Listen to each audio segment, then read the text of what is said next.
USC football lost this weekend, but they almost lost even more than that. Let's go to our sports anchor, Keith DeMolder, to give us the latest on a complicated QB situation. Nikki and Trevor, losing is already hard enough, but losing both of your top quarterbacks, now that is tough. Coming up, I'll give you the latest on the health of the Trojans' aerial attack. We also tip our caps to a USC freshman who achieved excellence this past weekend. And from the pitch at McAllister Field to the first pitch of the World Series, the Dodgers are in Boston and take on the Red Sox. ATVN Sports is next. While Halloween might be over a week away, things were still scary for USC football on Saturday night as both starting quarterback JT Daniels and backup Matt Fink sustained injuries in a 41-28 loss to Utah. After Daniels sustained a concussion in the fourth quarter, backup Matt Fink came in and led the Trojans to 2 touchdowns, including Fink's first TD pass of his career to Tyler Petit. That throw was followed up by a 12-yard touchdown run from the shifty Vavai Malapai that came just plays after Fink sustained cracked ribs. Head coach Clay Helton announced last night that third-string Jack Sears would be the starter for Saturday's home game against Arizona State. Reports released today, however, reveal that Daniels passed initial concussion protocol and could make a start if he clears his remaining tests. Regardless of the quarterback, the 4-3 USC Trojans will be back home this Saturday to take on the 3-4 Arizona State Sun Devils in a battle for the Pac-12 South that is still up for grabs. USC forward, meanwhile, Penelope Hawking might need a bigger closet. In USC's second straight 5-0 victory, the freshman phenom netted her first career hat trick as the number 2 ranked Trojans stomped all over Oregon and Oregon State. Senior forward Leah Pruitt added 2 goals of her own and yet another clean sheet from goalkeeper Kaylee Collins and the USC defense. Ironically enough, while Pruitt scored twice, the USC defense only allowed 2 shots. Head coach Kadani McAlpine spoke with us after the game about his takeaways from a dominating weekend. We definitely have been talking about a lot our on-goal percentage. And that, to me, is the difference in winning and losing the big games. And so to see them put the ball on frame and put it in the back of the net, win for us for the weekend for sure.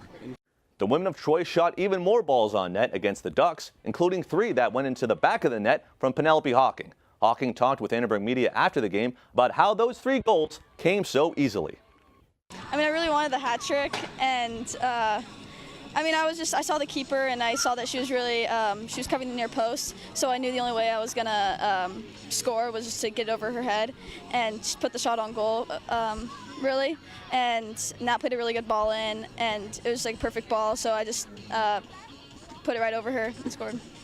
The women of Troy will now travel to Colorado to battle the number 15 ranked Buffs. Now we transition from the green of McAllister Field to the greens of USC Women's Golf. Sam Scalbania is here to swing away. Sam, what do you got for us? Thanks, Keith. Well, USC Golf is dominating the links right now. The women took home their second win in 3 tournaments yesterday in Stanford. But not to be outdone, the men took home their first title of the year in Georgia yesterday as well. For the men, senior stud Justin Suh did what he does best. Win. The new world number 1 amateur would not be denied this weekend, taking first place by 4 strokes.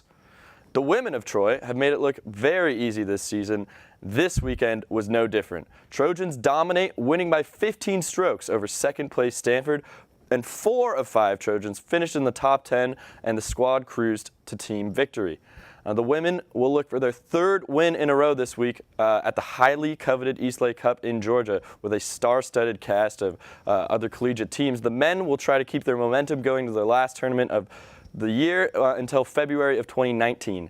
While both teams will likely be ranked in the top 5 after their wins yesterday, it really is a wonderful time for Trojan golf right now. Keith, back to you. Thanks so much, Sam. From athletes to automobiles, sometimes things can go from 0 to 100 real quick. The same can be said about USC Water Polo player Marko Vavic, who netted his 100th goal this Sunday in a 17-6 win over number 6 Pepperdine. Southern Cal started scoring off early with 2 goals apiece from Vavic, Sawyer Rhodes, and Slam Slobodian. We also talked to former fellow two-goal scorer Jakob Mersep, as well as Sam Krunog, about how the team can improve and how one loss is a reminder that this team is not invincible. I think individually I could definitely try to be a little more consistent, and team-wise we need to improve our certainly front court offense, defense, and transition defense. Those are our main points. we never ever look in the past, except for one game. I feel like the Stanford loss that we had at their pool really motivates us every single day, and it proved to us that we are beatable, and that just makes us work twice as hard. The boys in blue are back to the World Series. After a big 5-1 Game 7 win over the Milwaukee Brewers in the NLCS on Saturday, the Dodgers are now in Boston to prepare for the Red Sox. Chris Taylor, his exceptional glove, and the champagne-soaked Dodgers arrived in Boston today to prepare for tomorrow's Game 1 against the Red Sox.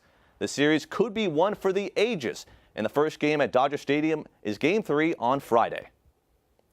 Guys, also got to shout out Caitlin Tice as well as Marta Chisla. Big wins for USC women's swim and dive there at Utah. Awesome. That's fantastic. So great. I hope our quarterbacks get better soon, though. Yeah, very true. Really am looking out for them already. Well, thank you so much, Keith. Thanks, Keith.